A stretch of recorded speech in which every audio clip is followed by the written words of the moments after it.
Assalamualaikum warahmatullahi wabarakatuh. Selamat pagi, siang, sore, atau malam sesuai dengan waktu Anda pada saat menyaksikan tayangan ini. Kali ini kita akan membahas kelanjutan daripada materi 4, yaitu materi yang membahas tentang sumber daya manusia dan kelembagaan. Nah, khusus sumber daya manusia dan kelembagaan ini akan saya bagi menjadi 3 video, dan ini adalah video bagian yang pertama yang khusus membahas tentang masalah sumber daya manusia.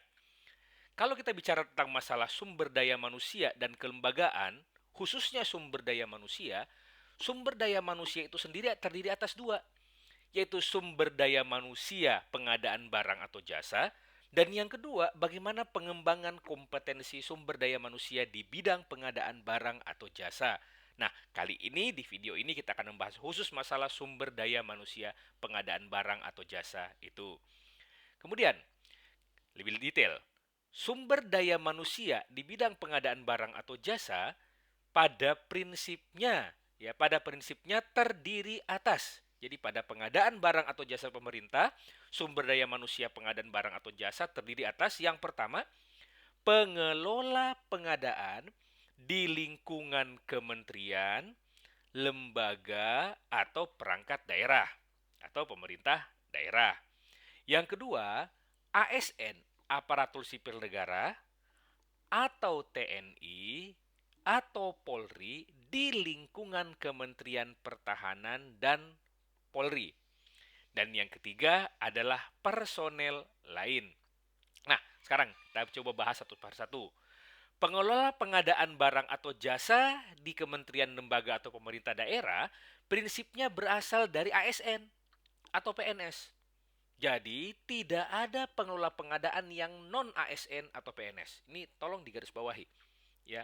ASN, ya, atau PNS. Jadi, pegawai-pegawai yang non ASN tidak dapat menjadi pengelola pengadaan barang atau jasa. Nah, kemudian pengelola pengadaan ini diberikan tugas, tanggung jawab, kewenangan, dan hak secara penuh untuk melaksanakan kegiatan perencanaan pengadaan, pemilihan penyedia, pelaksanaan kontrak, dan manajemen aset.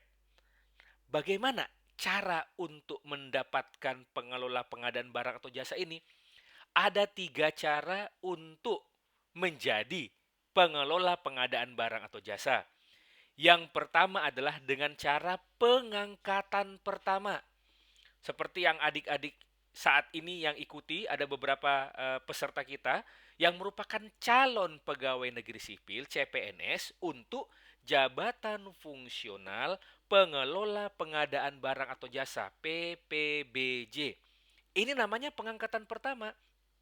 Jadi begitu Anda terangkat menjadi ASN atau PNS, maka tugas Anda akan fokus di bidang pengadaan atau barang atau jasa. Kemudian, yang kedua adalah perpindahan dari jabatan lainnya.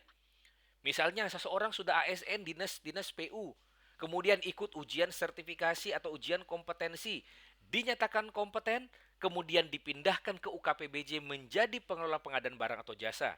Atau sebelumnya adalah ASN biasa, ikut kompetensi sebagai PPK, kompetensi okupansi. Kemudian setelah itu diangkat menjadi PPK di Dinas PUPR. Misalnya seperti ini. Ini adalah cara yang kedua. Dan yang cara yang ketiga disebut dengan penyesuaian. Bahasa kerennya adalah in-passing. Nah, pengelola pengadaan barang atau jasa ini bukan pegawai struktural, merupakan pejabat fungsional. Sekali lagi, ASN menurut Undang-Undang ASN ini ada yang disebut dengan struktural, yang kedua adalah fungsional. Jadi jangan nanya dia eselon berapa dan sebagainya, bukan. Jenjang pengelola pengadaan barang atau jasa karena dia merujuk kepada jabatan fungsional adalah jenjang pertama, muda, atau madya. Jabatan fungsional untuk pengelola pengadaan barang atau jasa seperti ini. Nah, jadi sekali lagi filosofi pengelola pengadaan barang atau jasa adalah ASN yang memiliki tugas, tanggung jawab, dan kewenangan atau hak secara penuh oleh pejabat yang berwenang untuk melaksanakan pengadaan barang atau jasa. Mengapa TNI Polri dipisahkan? Karena Kementerian Pertahanan dan Polri itu biasanya bukan hanya sekedar ASN. Selain ASN, selain ASN juga ada berasal dari TNI atau kepolisian. Itu boleh. Dan juga sama, pengangkatan pengelola pengadaannya melalui jalur pengangkatan pertama, perpindahan dari jabatan lainnya atau in-passing. Kemudian kok ada tiba-tiba personel lainnya? Mengapa ada personel lainnya? Karena ada yang namanya agen pengadaan. Agen pengadaan itu adalah non ASN. Jadi boleh non ASN boleh, tapi Anda sekalian jadi agen pengadaan. Personel lain yang mengelola pengadaan barang atau jasa. Pengertian agen pengadaan sudah kita bahas juga di video-video yang lalu. Nah, sumber daya manusia PBJ itu sendiri apa sih? Artinya yang wajib memiliki, yang menjadi pengelola PBJ atau memiliki kompetensi itu apa sih? Yang pertama adalah PAKPA. Yang kedua adalah PPK. Yang ketiga Pokja pemilihan. Yang keempat pejabat pengadaan. Dan yang kelima adalah PJPHP atau PPHP. Jadi penyedia tidak perlu ya.